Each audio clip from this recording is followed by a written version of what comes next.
Hi, it's Danny Borris again. This is number 15 in our videos representing my collection. And as I've indicated, these figures can be made available for sale. I can be contacted at danielborris@yahoo.ca. This first grouping is the state coach and attendants. It's a Britain's Holocast set. And it was issued in 1952 for Queen Elizabeth's coronation. I always wanted a state coach. When I was a kid, we had little money. My mother bought me a 20mm plastic coach in attendance. I loved it just fine. I wish I still had it today. Nostalgia drives my collection. This set consists of the Blue Door model, pulled by a team of 8 horses. The attendants are in abundance, with 2 gentlemen warders, 24 beefeaters, and 14 coachmen. This for a total of 1 coach and team and 40 attendant figures. This next grouping represents 3 separate groups, really. The first, they're all William Brittons, they're all new William Brittons.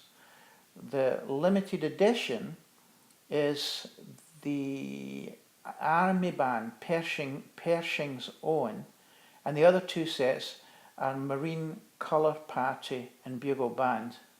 Also in the grouping is another Britain's limited edition, which represents the Bahamas Police Band.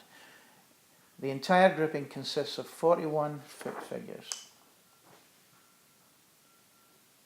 The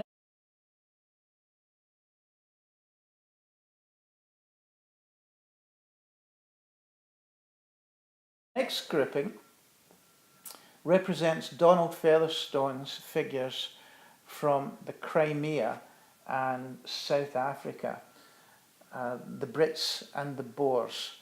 Now, I initially was supposed to buy all of Donald's colonials, but he had a friend who loved to war game with Donald and wanted to purchase Donald's other colonials for himself. Donald sent me a rather sad letter telling me this, and of course I understood.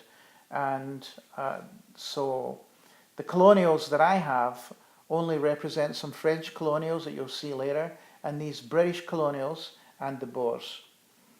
The grouping consists of Guardsmen in the field in bearskins, line infantry in Victorian-style helmets, and Scots in the kilt. On the Boer side, there are hordes of cavalry and Germanic infantry, along with a lovely grouping of Boer infantry in the centre from SAE miniatures. They are 30mm. The makers include Staden and Willie figures, and of course SAE being the South African engineers. There are 102 mounted figures and 388 foot. This next set represents the Scots Greys at Waterloo, a grouping from King and Country depicting the moment when Sergeant Ewart of the Greys captured the French Eagle and Standard of the 42nd Foot. The remainder of the Scots Greys are seen overrunning the French infantry. This in 1815 at the Battle of Waterloo.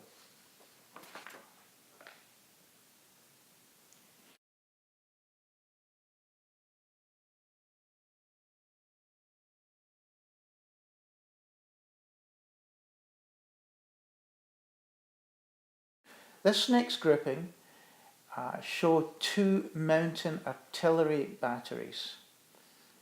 They work very well together, despite their difference in provenance. The first is the antique William Brittons Holocast set, number 28, first produced in 1910. The second set is Tradition of London Miniatures, limited edition Indian Mountain Artillery Battery. It's lovely and clearly in the style of the Britain's Holocasts. 2 artillery pieces, 8 mules, 14 gunners, and 1 mounted officer.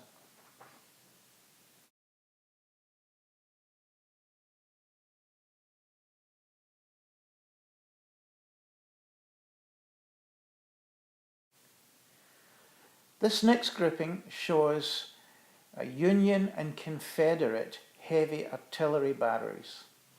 The American Civil War, along with the Crimea, are sometimes considered as the first modern wars. They employed telegraph, spotters balloons, rifled artillery and Gatling guns, etc. There were still smoothbore cannon and muskets and the occasional cavalry charge, and infantry advancing in lines towards the slaughter. All wars horrify and confuse me, civil wars the more so, with brothers pitted against brother.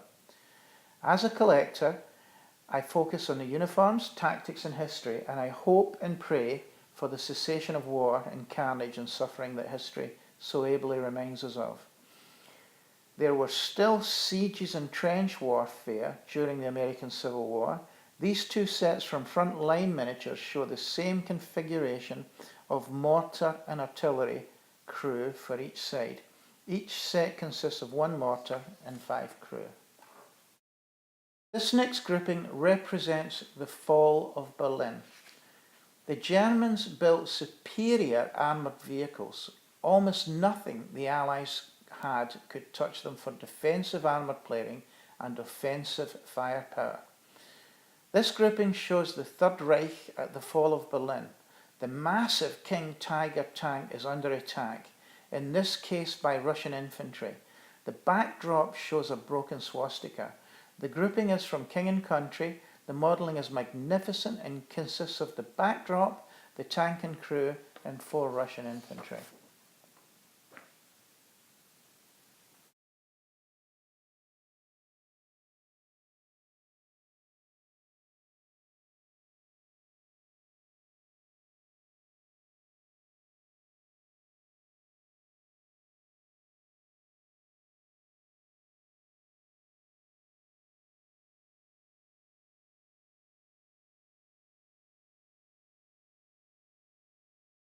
This next set consists of elastolin and Durso composition figures.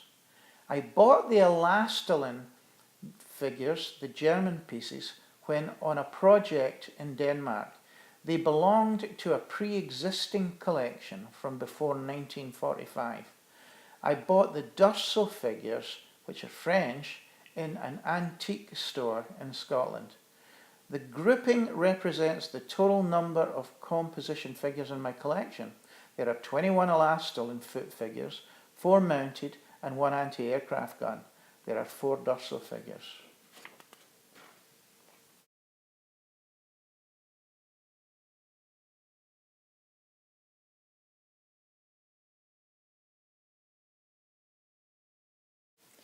The next grouping represents the medievals. I was just a kid with no money when Courtney produced his knights. I never even heard of him until I was in my 20s, let alone see his figures. I could never have afforded them anyway. Once I knew of them though, I wanted a collection of medieval figures. It's always the best I could afford. It began with Tradition of London. I bought all that were in their catalogue at the time. I also bought the English longbowman set and the crossbowman set. This grouping is almost exclusively these figures. All the heraldry on every knight is of course accurate. There are 6 exceptions from tradition figures in this group. One is a polearm man-at-arms by Emery Risley that I painted, 3 are rose miniature archers, and 1 a pikeman from the Cyrus Seaton collection. There is also an old toy soldier, Comet, I think. The total figures in the group, 71 foot and 4 mounted.